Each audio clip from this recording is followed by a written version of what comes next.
Who's here? Mr. Denizio, go ahead. Thank you, Mr. Chairman. We have Mark Dupel from the Building Department to go first. Everybody should have had, shared with you a summary sheet of each of the departments we're going to talk about tonight, along with all of the budgets and backups. Mr. Dupel gets to go first after stuffing the ballot box back there. So on a high-level summary sheet, you'll see that the budget went up 2.16%, which is under guidelines by about $17,000, no change in the head count.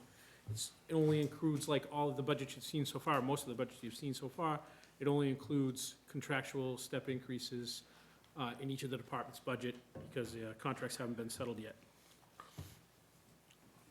Turn it over to Mr. Dupel now that Okay, thank you. I've said everything he needs to say. I think John pretty much summed it up, but I'm open for any questions you may have. Okay, let's start. Sarah? Pretty straightforward. I did just want to ask about, and thank you for being here and sitting through all that. That was a long night. That's fine. The increase to materials and supplies of 9.7%, is that just cost, the cost of things? The cost of things going up. Yeah. It's 9.7%, but it's only $650 technically. Yeah. Okay. That was my only question. Thank you. Thank you. Thank you. Mike? Thank you, Mr. Chairman. Nothing on the budget. It's pretty clean and straightforward. My one question for Mark, while you have him, how are you seeing things out there for activities? Does it seem a little slower right now with permits coming in and stuff? Yeah, I mean, it has been slow. Permit number-wise, we're running the same numbers, they're just not as, the valuation isn't as high, the construction cost. A lot of that has to do with the cost of everything, and typically things are slow in the winter anyway, and they usually pick up again in the spring. And then the uncertainty of everything going on right now. Yeah. I see it in the summer, probably not the spring picking up, but I see it picking back up in the summer. Good, hope so. Okay, thank you, Mark. Thank you. Mr. Chairman. Nick? No questions from me. Jim? I had one question, Mike just asked it, so no Okay. other question. So we'll take a vote on this. Make a motion to approve the building budget for FY 2026. Second. Motion made and seconded. All those in favor? Aye. Opposed, abstained, 500. Thanks for staying, Mark. Thank you, board. Thank you, Mark. Thanks, Okay. Mr. Chairman, next we're going to have the DPW, and we have Yingy and Brian here. And they're going to go over both the DPW operating budget and the accommodated accounts, which will be trash removal, streetlights, and DEP drinking water. On that summary doc has all of those accounts. So you'll be able, if you're using that one to follow along, that includes both the operating and accommodated, and down on the bottom, they're kind of separated, so. You're up. Sir? Good evening, Mr. Chair Board. So I guess I'll take a shot, I'll go through the big ticket items and quick summary page, and then leave it open to you all to get into the nitty-gritty where you choose. General recap of the overall summary. There is, for salaries, there's some contractual increases and updating of some part-time hourly wage weights. There isn't any increase in FTEs, and there's no increase in the actual estimated hours. It's just the pay rate. Expenses, you'll see a few large items in there. Contracted services is, we'll start with occupancy since that's the first line item. Occupancy is about 12% increase. We work with a energy consultant, and for the supply side of electric and gas, we enter into the supply is through a contract, typically contracted rates. We work with the energy consultant to put out requests for proposals for several year to enter into options, several different terms, as well as companies. So those are separate from the delivery rates, which you would normally see on your National Grid and Eversource bills as a homeowner.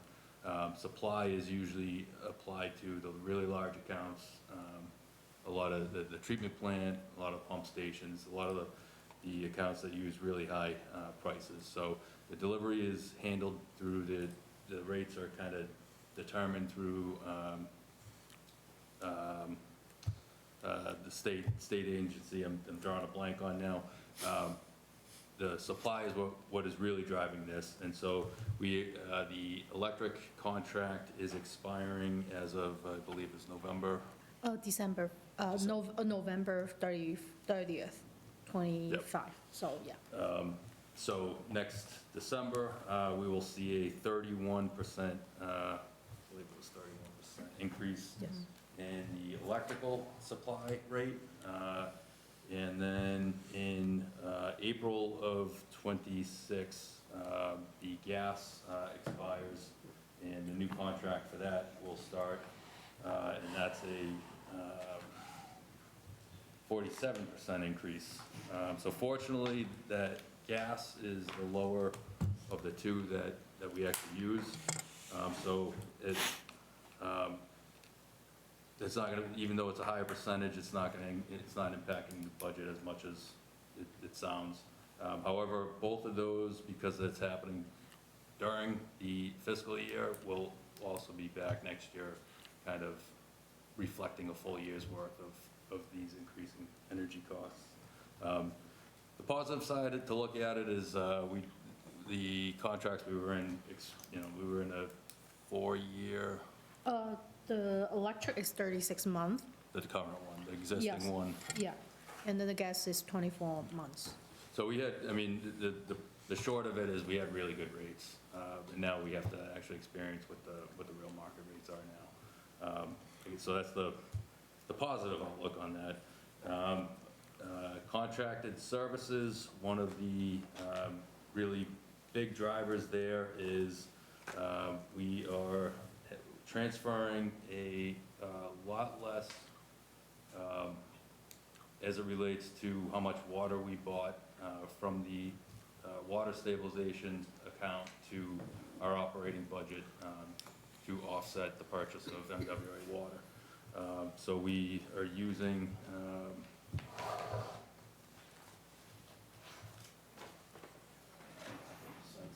I believe we purchased, or will be buying approximately 3 to 5% less water than we had the previous year. However, we're transferring, I believe it's 15% less from the stabilization fund. So I think when that account was established back in 2019 or so, when we started going down and improving the MWA connections and that road, the stabilization fund was only discussed to be around for a short period of time, or until such time where things stabilized.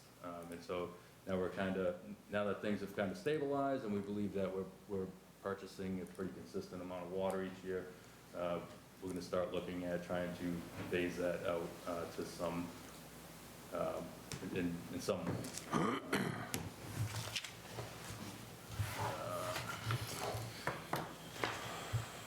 I think there's only 2 other ones of big note I'll mention.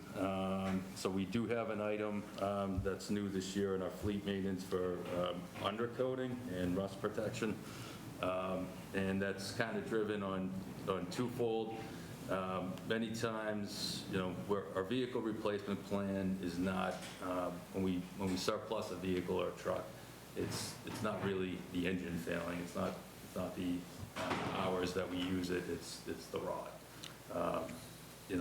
Any municipality that has a fleet, you're not really driving long distances, so it's, and so this item, we've looked into, a lot of times it's the frame, and you can't do, frame modifications, you legally can't do frame modifications, so once the frame goes, kind of have to get a brand new frame or junk the vehicle.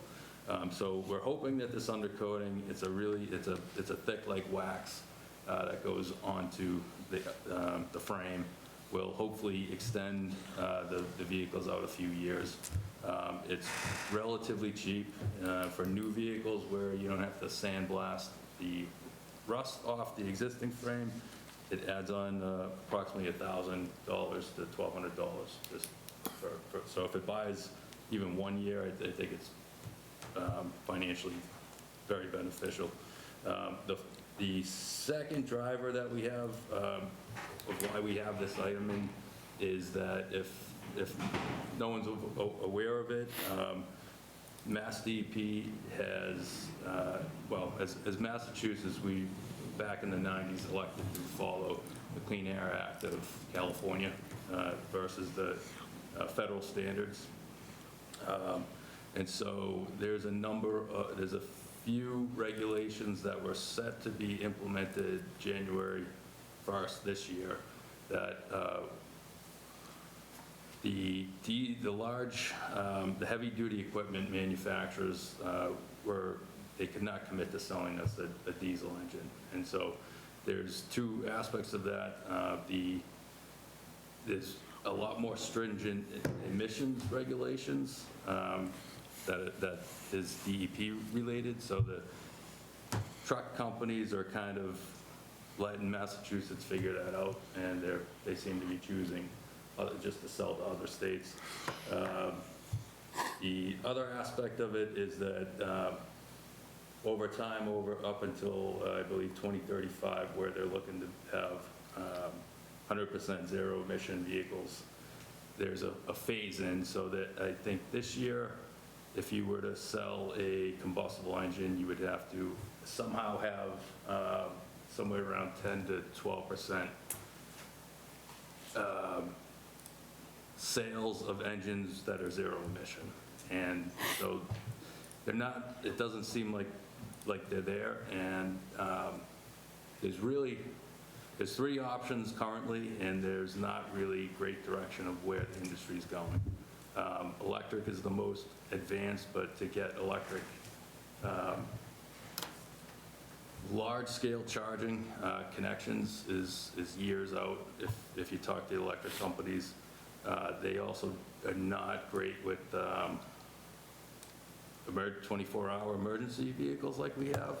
So to try to cut this down, and if you want to have more questions, this is hopefully to buy us time, keep the diesel trucks that we have until the industry or the state decides to, until there's clear direction.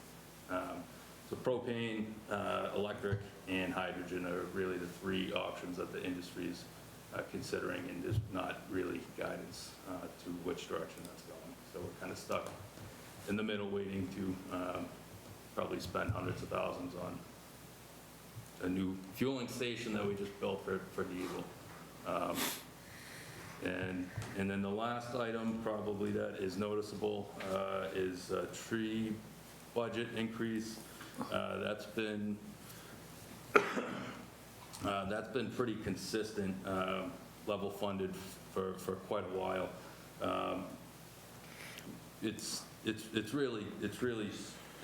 There's not that much in it. If you've had any tree work done at your house, that 35,000, I believe, that we have in for tree, I think there's 2 items in it, doesn't really go that far. And so I checked in with a lot of nearby towns to see what their budgets are, and they're in 6 figures. And many of them have tree divisions of their own on top of that. And so the second component to that is that we've had a local tree contractor that has been up through the years, has been willing to bid and quote on an hourly rate. Most other tree companies we've talked to, they're just going to give a daily rate. His company is small. It's really a 1 or 2 man show. He's getting up there in age. This is also to kind of buffer and get the budget to where it will be if we have to bid it to legit tree contractor. We expect that price, at that time, that price is going to really impact the budget. So I think that's the That's it? big items I'd like to point out. That was long for you. We'll start with Mike. Okay. Thank you. Thank you, Mr. Chairman. Thank you, Brian. Thank you for coming. Just a quick question about the that coating you're putting on the trucks. This is in addition to storing with the new facilities, all the trucks on the inside, right? Yes. So was this something planned that you were going to start doing this year, or is this just something we found that we learned may help the trucks, with longevity?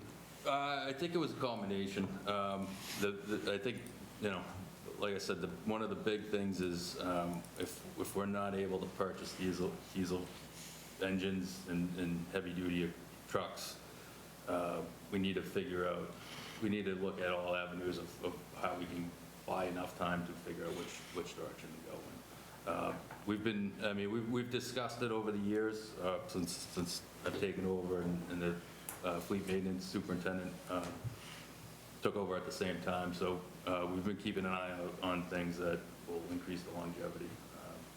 So it's kind of twofold. Okay, no, it's actually good. Yeah, I mean, anything we can do to extend the lifetime of our assets is good. And I think doing both of those things, keeping them inside, and now with this new undercoating, coating on the undercarriages, will definitely, we're doing a lot more than we used to with our vehicles, and hopefully they'll last and last longer. Thank you, Mr. Chairman. Thank you. Jimmy, go ahead. Thank you, Mr. Chairman. Brian brought up the thing I was going to talk about was the tree care. You said you might be losing our low bidder. Other towns have tree divisions. Are we getting to the point now, $75,000 for proposed budget, are we getting to the point where we should start thinking about having dedicated, I know we have the equipment because the highway department comes out and cuts leaves and trees that go across the road. Are we getting to the point where we should start thinking about having a tree division? I think for the level of service that has currently been, I guess, sought after, or we haven't really heard from the constituency that wants increased services. Most of the surrounding towns' tree divisions are, I would say, minimally staffed, and that you're looking at just for salaries and the division itself, $200,000, $300,000, $400,000. So even in and that's aside from, like, I think Arlington has their own tree division and also has $150,000 set aside for contracted services. Reading has 20. They have a tree division. They also have $25,000 for contracted services. The majority of them do not find, even the ones with like Arlington has a crane truck, and they're not going to replace it because they don't.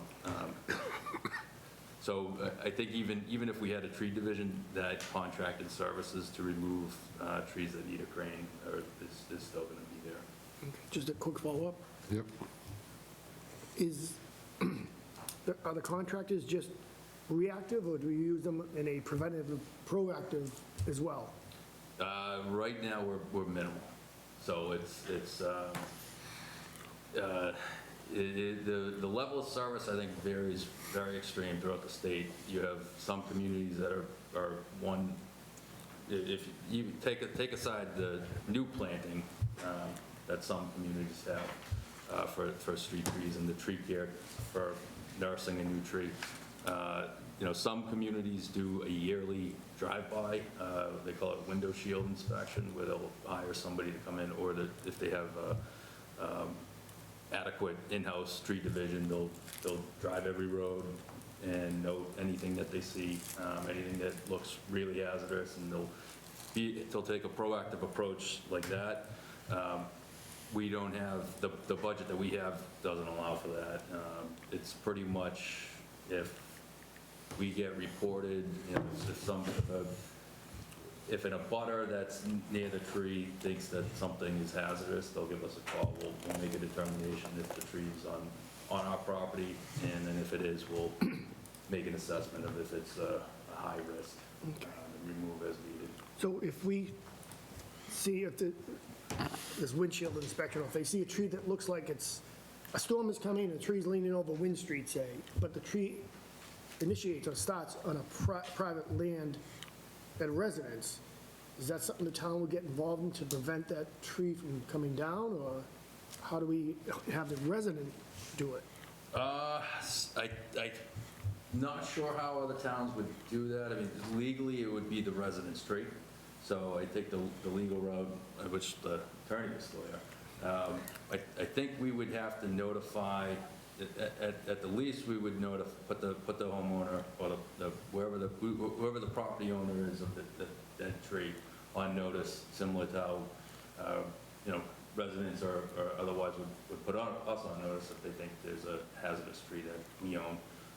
And then, my guess is that if these other towns perhaps have in-house services and they,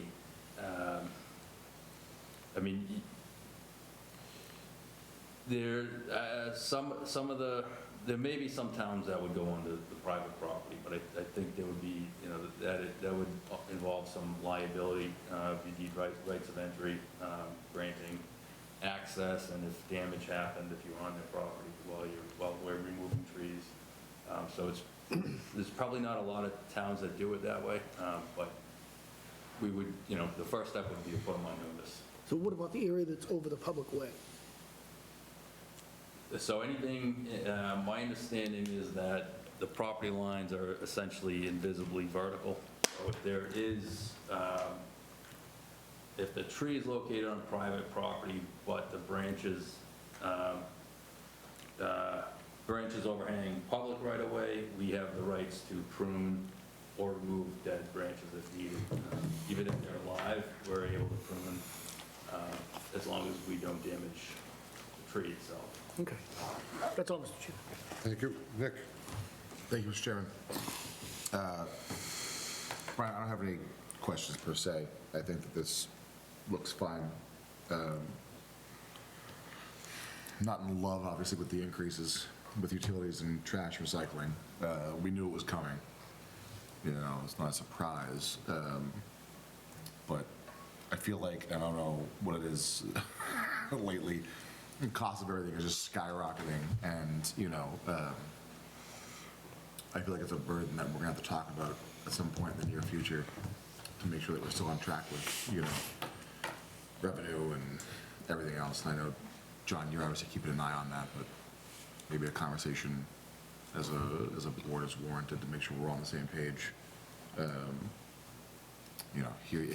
Hopefully, permits increase, like Mark said, heading into the summer, but, that, the balance of keeping us in the black is weighing on my mind.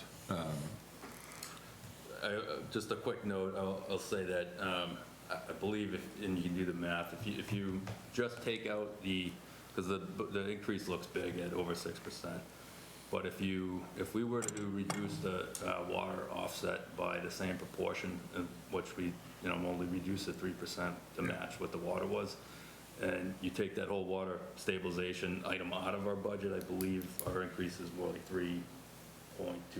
Sure. So that money is still, that money is still in the stabilization account, and that's still town funds. Yeah. It's just not being moved to our operating budget. Okay. That makes me feel a little better. So thank you. I appreciate that. That's all, Mr. Chairman. Thank you. Mike? You already got me. Oh, I did, didn't Me? I? Yeah, Me? Sarah, sorry. Thank you, Mr. Chair. Thank you all for coming started in with you, and didn't I? for all of the work. This is a lot of numbers, a lot of different budgets within the Public Works department. So I appreciate all of the work that you put into it, as well as the summary that you provided that really outlines, the drivers of the increases. It's really helpful to understand that. I did have a couple of questions. It was mentioned somewhere in here about the fiscal concern over disposal of materials containing PFAS. Has there been any news, any difference on that? No, so that relates to, that'll relate specifically to, I believe it's a special account in our water and sewer. Last page in the water and sewer. It's sludge removal, so currently, I think even without PFAS, it's just, I think the DEP is kind of taking more strict, they're implementing a little bit more strict regulations on landfills, and the landfills, the one that we had been using prior, a year or two ago, closed down, and they were no longer accepting more. And so I think we've found that kind of similar with trash, bringing trash to landfills, that the landfills are there's less and less options. So we had the landfill close, and then there's no regulations currently on solid waste for PFAS, but obviously Mill Pond has PFAS in it, so the sludge that we're gonna pump that will have to be disposed of is gonna have PFAS in it, because it's from, you know, any body of water that has PFAS, and you pull the sediment out, it's gonna have PFAS. So if those regulations come down the line, the EPA is currently trying to get some regulations in for sewage disposal, which are currently not on the books. Currently, it's just drinking water. So it looks like that's kind of the direction everything's headed. Sewer limits, and then my guess would be the third step after would be landfills. Got it. Okay. And then I saw there was a warrant article on vehicle replacement somewhere. 1.5 million, it just says DPW vehicle replacement. That's not part of the budget, it's just a warrant article. Okay. Yeah. Yep. So that's going to town meeting, and it just, kind of sparked to mind, that seems to come up pretty often. You guys need to replace vehicles, and is there sort of like an inventory of our fleet, and when they were purchased, when we think we're going to have to replace them? Like, is that plan in place, sort of, so that we have a heads up of when these are going to drop? Yep, we have a database with all the ages of the vehicles, and then estimated useful lives. And then as the vehicles come up for replacement, we'll take a look at them, see if we can buy another year or two, and try to flatten out that, the typical request that we've tried to keep is around $600,000 to $700,000 annually for equipment. One of the big reasons this is so high is the sewer Vector truck is scheduled for replacement, and that's $700,000 just for that. Okay. So that's the real big driver in that vehicle budget. But yeah, we have 12-year, depending on the type of truck equipment that we use, there's 12-year life, estimated lifespan 15, 20, I believe, for the 10-wheel truck that we have. And like I said, we'll push things back. Those are just guidelines, and we try to flatten out the requests every year based on that. Okay. Mr. Chairman, if I could just add that, we'll get an opportunity to talk about that warrant article in a future meeting after we set the warrant for this year. Okay. And in the 10-year capital plan and the 5-year, that's that big fold-out thing, it lists out what the vehicle replacement is ballpark for each year, but there's an accompanying document that goes with it that has all of the actual vehicles, like our entire fleet, and what year they're projected to be replaced in. And then every year, they take a detailed look at the inventory and say, oh, well, this truck it's going to go 2 years at least past, or this other one has so much rot, it's going to need to come much sooner. So that's sort of the game that is played every year when we get up to this time of year to submit for the vehicle replacements. Okay, and is that similar with like fire and police? Yep. With their, all of it? Police is a little different. They just have the rotation where they buy a certain amount of cruisers every year from the operating budget and just repurpose the line cruisers. Because basically, when you first buy a police cruiser, it goes into service, you turn it on and it runs for 5 years until you hand it off to someone else because someone's in it 24 hours. Not exactly, but you know what I mean. And then it will get passed down to somebody else that isn't going to be a line cruiser, that isn't going to just be banging around town all day, every day in it. So their replacement schedule is a little different. Okay. But fire is on the same thing, where they replace an ambulance on a set time frame, fire truck's a set time frame, and a tower on another. That got a little bit jumbled because of the lead time. Now, it's taken, 36, 48 months in some cases to create those vehicles, so, or manufacture those vehicles. Okay, thank you, that's helpful. And just my last question was, one of the last lines, budget lines, were cleaning services for the police station. Is the reason that's sort of, I understand because it's under cemeteries and facilities, it's part of the facilities, like, why is that one pulled out into its own line item? I could take that one. So, So historical, that's all. that one is a little different because it's not one of our custodians that does it. Okay. So it's separated in a line because it's a contract, Okay. because it has to be 7 days a week. It's open 365, 24 hours a day.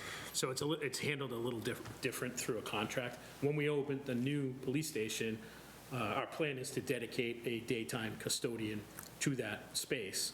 Well, that being one of their buildings they clean, but we're still going to need some sort of line in the budget for contracted cleaning for weekends and nights and things like that. Got it, okay. Thank you so much, those are all my questions. Thank you guys for coming tonight. Thank you. All set? We're good? Any vote? Anything else you want to do, Mr. Denizio? No, I was just going to, if you wanted to, you could approve the summary page as submitted, and that would take care of all 4 lines that you have to vote. Is everyone okay on that? All right, I'll need a motion on that. I'll make a motion that we approve the Department of Public Works budget cover sheet as presented. Second. Motion made and second. All those in favor? Aye. Abstained? So, 500. Thank you. Great job. Thank you. Thank you. Moving right along, Mr. Denizio. Thank you, Mr. Chairman. Next, we have, I'm just trying to open my document because Lynn stole mine. Next is town meeting and reports. That would be Department 113. This one, if you're looking at the percent increase, it's quite jaw-dropping at a whopping 88%. However, it's a small budget number-wise, it's not that big of an increase. But what we're trying to do here is right-size what it costs to run the town meeting and print the warrants and print the backup and all of that stuff. That if you've been to town meeting, which all of you have, obviously, you've seen that there's been a greater need for technology folks there, the audiovisual folks. There's now a component of virtual that adds to the complexity. So what we're trying to do is say, okay, this is what it has been costing us or is going to cost us to run town meeting. Important to note, this does not include any clicker system or anything that may come from an automated system. This is just the folks that are going to run the town meeting. So what does it includes 3 town meetings, a total of 7 nights. It includes IT folks, the AV professional, hopefully some mic runners that are over 18 and can stay past 10 o'clock, so I don't have to run around the building doing it, and the check-in folks that Amy has anyway. And then it also includes what it's actually been costing us to produce the materials. You've seen our May town meeting backup materials have been this thick the past couple of years. We have had some folks that have moved to electric, which is helpful. We don't have to print those, but so we're sort of just nailing down what it's actually costing us over the last few years. So we ran this by Amy, and IT, and they seem to think that it was in line with what it's going to cost. So like I said, it's a big percent-wise, not a huge dollar amount, but it is what it's been costing us. Good. Any questions on that? Yes. Thank you, Mr. Chairman. John, I'd love to, at some point, talk about if all of that is as required as we think it is, or if there are opportunities for consolidation, right? Like, does it make more sense just to put 2 mics at the end of each aisle and have folks line up, right? And that way we don't have to pay for the runners, right? We don't have to worry about that, and those 2 mics, and then maybe that reduces the audio engineering cost, right? Because now instead of having a constantly up and down 4 mics, now there's just a couple of mics on the floor, right? Like, I think like we can look at those kinds of things and maybe find some efficiencies. I think you're right. I think the dollar amount is not egregious, right? And we're talking about 7 nights of, town meeting, right? So it has to be run correctly, and the hybrid component doesn't necessarily make that easier, right? But I feel like there are probably some ways where we can look at some efficiencies. I'm fine with that as is, so we can get through the next year's worth of town meetings, but, something to consider moving forward. That's all, Mr. Chairman. Thank you. Thank you. Anybody else? Nope. Okay. All right. Mr. Chairman, I'll make a motion that we approve town meeting reports as presented. Second. Motion made second. All those in favor? Aye. Thank you. The next is legal. So this is the budget where we account for our general counsel, our labor counsel, a little bit of money to have for cable and tax title. More of just to have some money for those things, but we don't have a cable contract that's up this year, but we still want to budget something in case anything comes up. And we sort of just use the whole budget as the total number that we have to do it. So you'll see that increase there. It hasn't been an increase in, as long as anyone can remember. We do have a fee increase from our labor council this year, a very small fee increase for the first time. They've been our labor council for 6 years, and the first time requesting a fee. And one other thing, the reason that we're asking for an additional $28,000 is to cover that fee, but also we're going to have some significant knowledge transfer, or with some turnover at the department head levels, there's going to be institutional knowledge loss, and we're going to have a new, whatever the outcome of the election, we're going to have a new clerk that will, we want to make sure we have money for her to use to have Lisa Mead. So basically what we've done is we've added about 100 hours of service-ish to the contract for the general counsel. Where it's always a crapshoot for labor council, you never know when those type of problems are going to arise, but it's good to have the money when they do. So again, this is another one that looks percent-wise, it's a little bit over what we're used to, but if you were to calculate this out for the last 10 years, it would still be barely an increase because it was level funded for so long. Thank you. Any questions on this one? Just real quick, I don't think I've ever asked this before. What's the cable TV negotiations line? So it's when we have to negotiate with the providers in town in order to have their contract to provide service in town. So those are up staggering, but there may be, not that anyone's up this year, but they may notify us they want to start negotiating. So this would be for us to contact Bill Solomon and have him look at stuff and I got it. hopefully not come to select board. Right. Thank you. Okay, on that, I'll make a motion that we approve the legal budget as presented. Second. motion made second. All those in favor? Aye. Opposed, abstained, 500. Select Board, that's us. Can we vote on ourselves? Of course. Okay, good. So, again, one that is slightly over guideline. This only includes contractual increases for the existing folks, level funded expenses. What is in there is an item that the Select Board has made a priority over the last few years. We haven't had much luck being able to fit it in the budget. This year, we're making an attempt at doing that, and that is to have some sort of dedicated town-wide communications officer. It makes sense for it to live in this budget, because that's probably where it would reside and report to, but it could be little pieces in a bunch of budgets if we really wanted to do it. I think I shared the document that some folks had seen and made comments on, of kind of the pros, the benefits of having it. We didn't go so far to make a job description, although we have a bunch. We did look at about 10 different places that have these positions, and they range from full-blown director level to middle management type of level. So this, we picked one that's sort of in the middle and assigned a grade to it. Next is, if it was approved, we would need to get a job description, a final job description nailed down.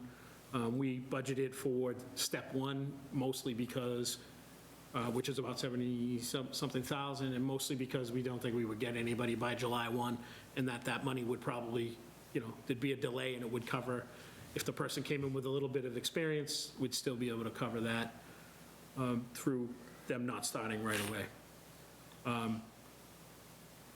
That's the select board town administrator budget. Any questions on this? I have Okay, I had one question, actually, which is tiny one, for I assume this is for the stipends for our board.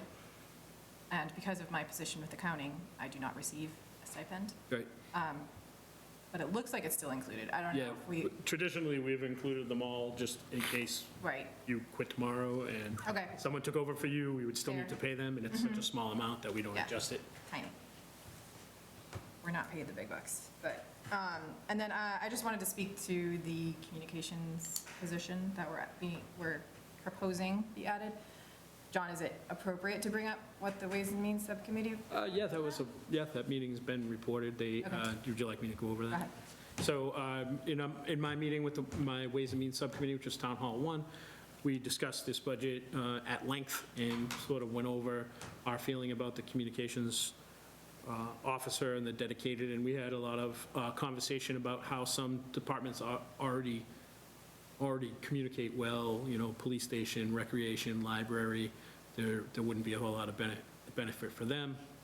We did talk about how this would, the benefits of having one common voice, and it would benefit all the other departments. And I think the real feeling from that subcommittee was that it just wasn't, they were worried about adding headcount at this time, that it wasn't the right time to sort of grow the headcount, if you will. I will say overall, the town side of the budget, as submitted, was a decrease in 0.52 positions, including this position being in. We're going down a position through attrition in the treasurer's office. We're going down a position in the planning board, a position that was unfilled for several years, in the planning department, I mean. And we're going down a partial, 18-hour or 19-hour position at Youth and Family, with a grant-funded full-time person going to a part-time person. And then we are adding bits and pieces. Obviously, we are recommending to add 0.4 of HR to go to a full-time HR person on both sides, school and town. We're proposing to add a 19-hour position for outreach at the Council on Aging, and then we're proposing this position. Thank you. Yep. I just wanted to bring that up for the board's information. It is going to be discussed at Wednesday's Ways and Means That's the Committee. plan. Yes, I plan to be there because I feel very strongly that this position should be in the budget. To say that I'm frustrated with the lack of a unified or any communication strategy from the town would be an understatement. As this board knows, 2 years ago, we ran a communication study with the Collins Institute where they looked at Burlington, as a whole, our demographics, our growth. They looked across departments, took inventory of the tools that we are currently using and the ways we communicate, and came up with the conclusion. It was a very thorough, in-depth report, and the conclusion from February 2023 was that this assessment found that Burlington's communications efforts are decentralized and lack a cohesive strategy. The town of Burlington has plenty to communicate with its community and has residents that are engaged, but the town lacks a central communication strategy and a unified voice. A town of Burlington's size and level of service requires professional communications to inform and engage the community on town operations, initiatives, and offerings. The town can choose to either create a communications position or subcontract communications to a private firm. The project team recommends an internal centralized communications position as an internal position will become a part of the fabric of the town's operations. There were a lot of other, action items they recommended and suggested strategies, but those were the key takeaways, and that was from 2 years ago. So I did a quick search of comparable towns in Massachusetts that have an in-house communication-specific role, and kind of focused on towns similar size to Burlington. So Wakefield, Gloucester, Lexington, Arlington, Melrose, Dedham, Concord, Andover, Waltham, Watertown, Wellesley, Franklin, Needham, Northampton, Barnstable, Natick, Dartmouth, Plymouth, just to name a few. That's not all of them. So many comparable towns recognize the importance of a dedicated communications role. So we are at a pivotal point of growth and development in this town. We have major expenditures and projects planned or in discussion.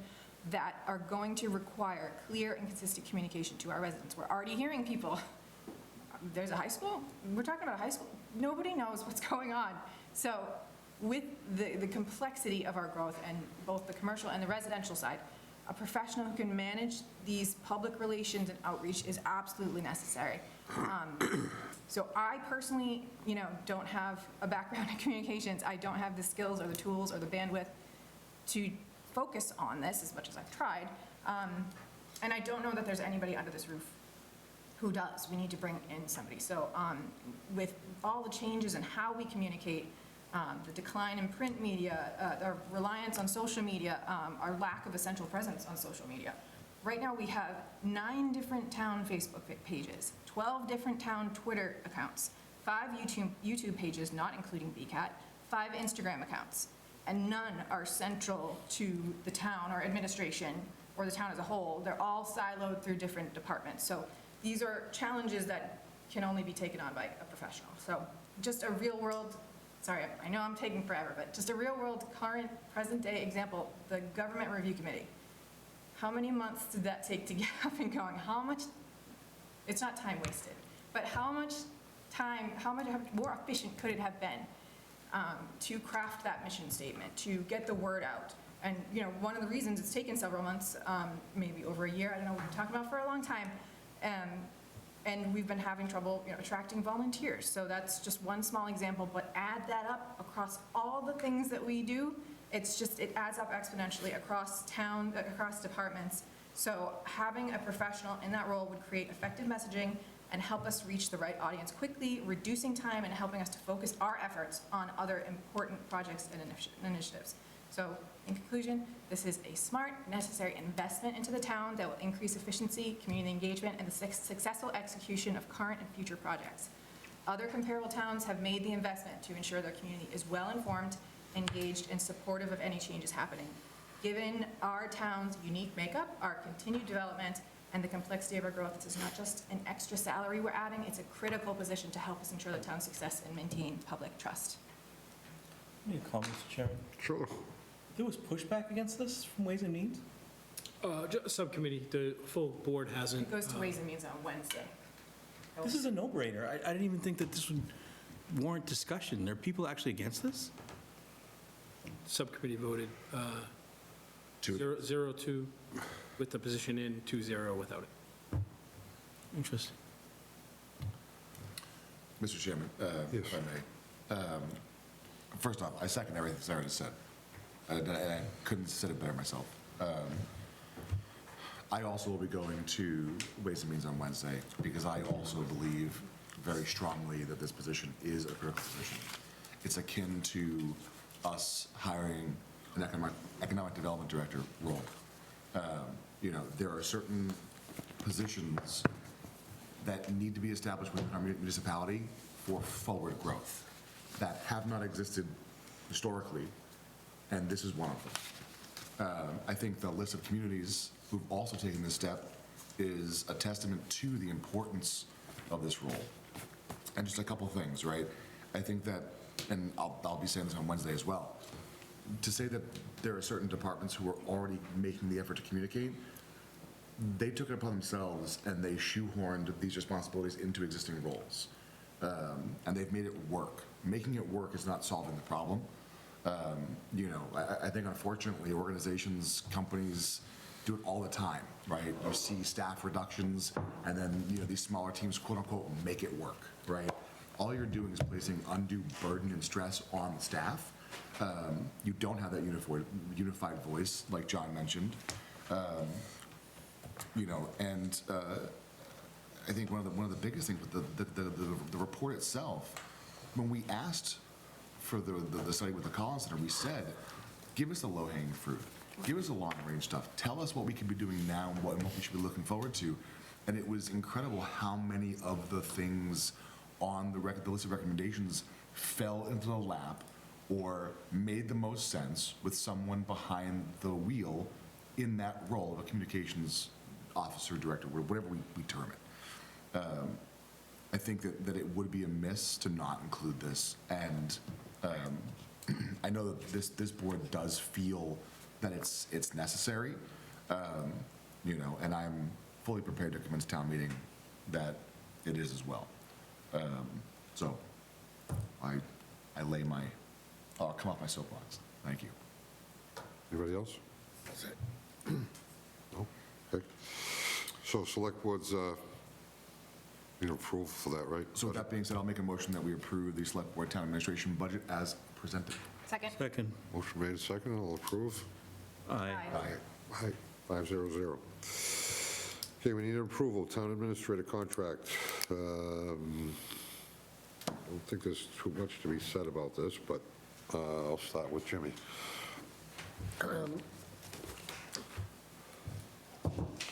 Well, we did review a potential contract for Mr. Denizio. We all, you know, had our little say about this and that. The contract had been reviewed by town council, and I think it's at the point where we all seem to be on board with it. We are extremely, extremely fortunate to have John stepping up as that next man up, because we have that succession plan. And I think it's well-crafted. It pretty much mirrors our current leaving town administrator's contract, Mr. Sagarino.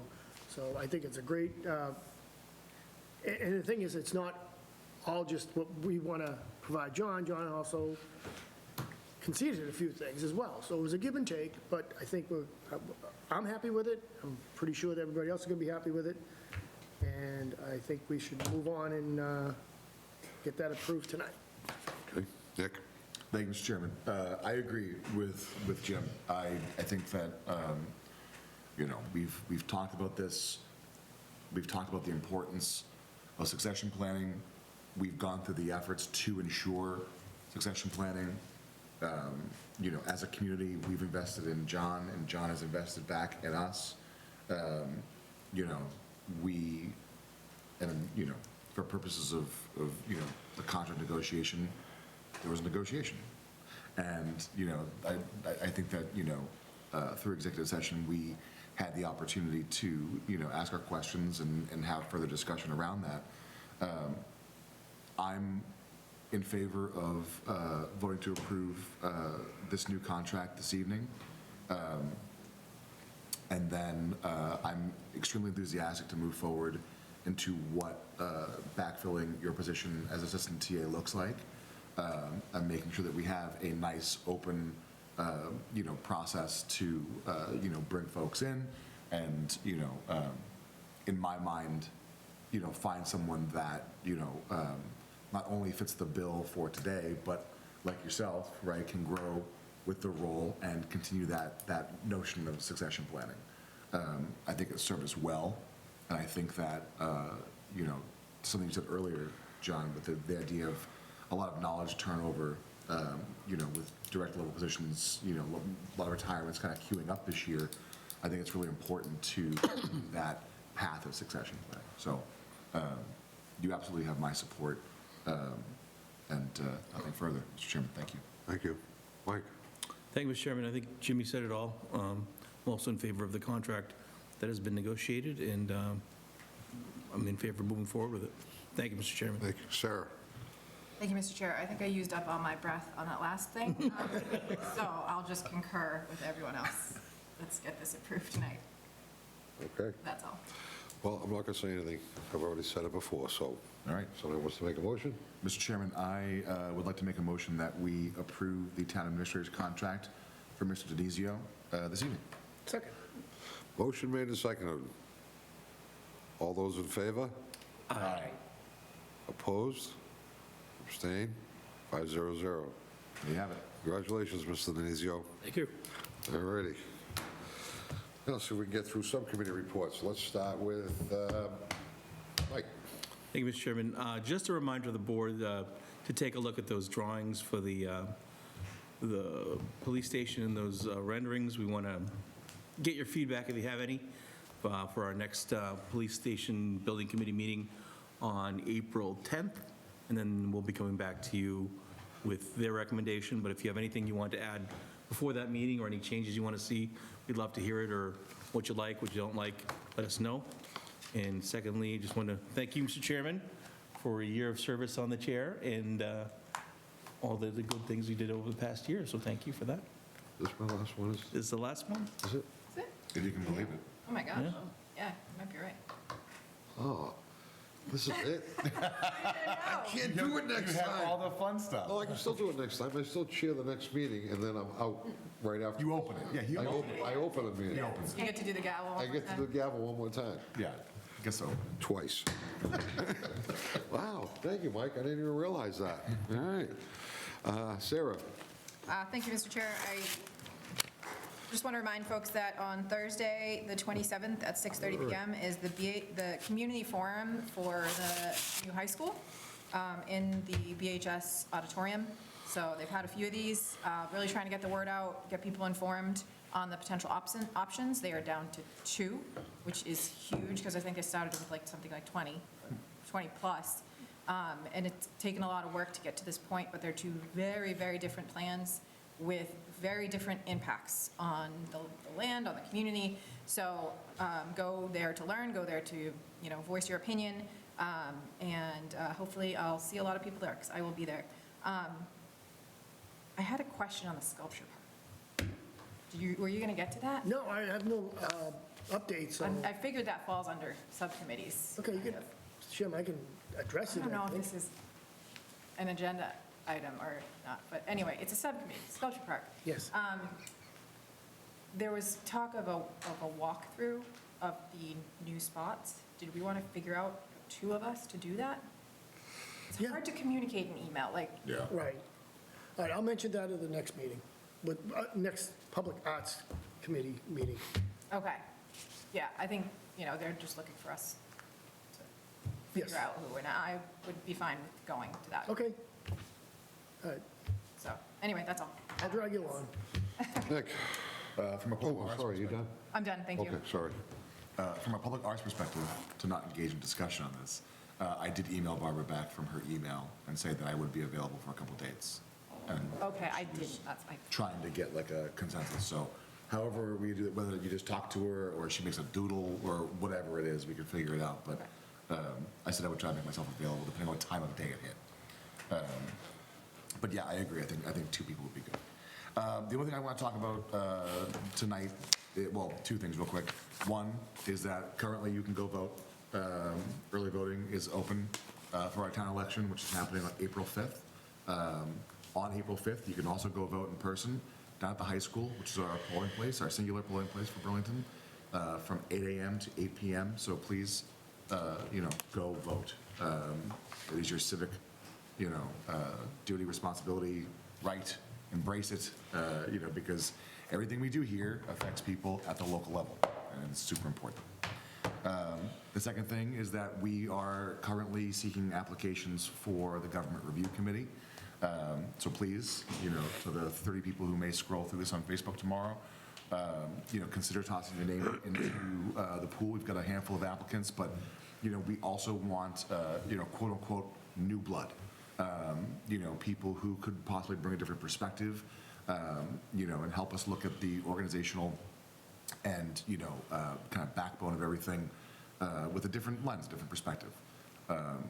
So please, either go on Facebook or contact our office or give one of us a call, an email, something if you're interested, and we can direct you to the application and have you be involved. So that is all from me this evening. Thank you, Mr. Chairman. Thank you. Jim? I have nothing this evening, Mr. Chairman. Well, I have nothing either, but I'm very surprised that this was the last one for me, so this was quite interesting. I didn't realize that. Chair, I have a couple. I know you do, so that's why I'm going right over to Some you. of them has already been taken care of. The first one was going to be the government review, the community engagement and getting involved, the government review committee, which is a professional process being run by the Collins Center, which Nick already pointed out. You can get to it on our website, on the weekly alerts, there's a link. That's what the link looks like, and there's a couple of just some bullets of what they're going to do. Email selectboard@burlington.com if you're interested. You already covered the election. Under the town election, it is on the 5th, it is at the high school. You can vote in this very room until the 3rd during normal business hours for the town hall, which is Monday, Tuesday, Thursday, 8:30 to 4:30, Wednesday, 8:30 to 7, and Friday, 8:30 to 1.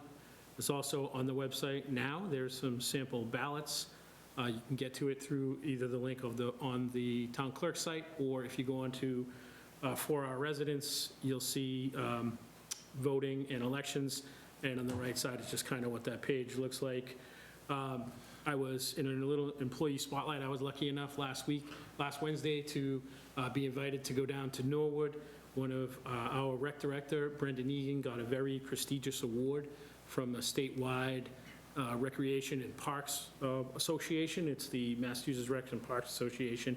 It is the Peter C. and Eric W. O'Brien Award, and it's the highest honor of recognition that association gives statewide. There's also going to be a local celebration acknowledgement of that. You probably all got an email. That'll be on April 9th at Grandview Farm from 4 to 5:30.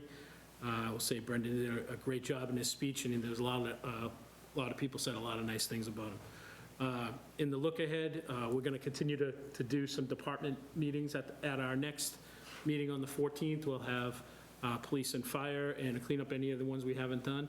And also the warrant will be finalized on Friday, this Friday, which makes Lynn cringe a little bit, I'm sure. So we'll be sharing a draft of the initial warrant out with you guys, so you can start to see what the warrant articles are, to get a feel of the ones the board wants to take a position on.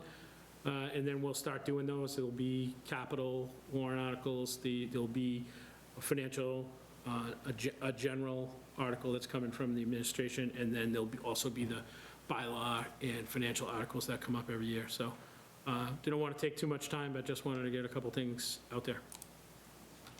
Okay, Thank you. great, thank you. And on that note, Motion to adjourn? Second. motion made second. All those in favor? Aye. Meeting adjourned.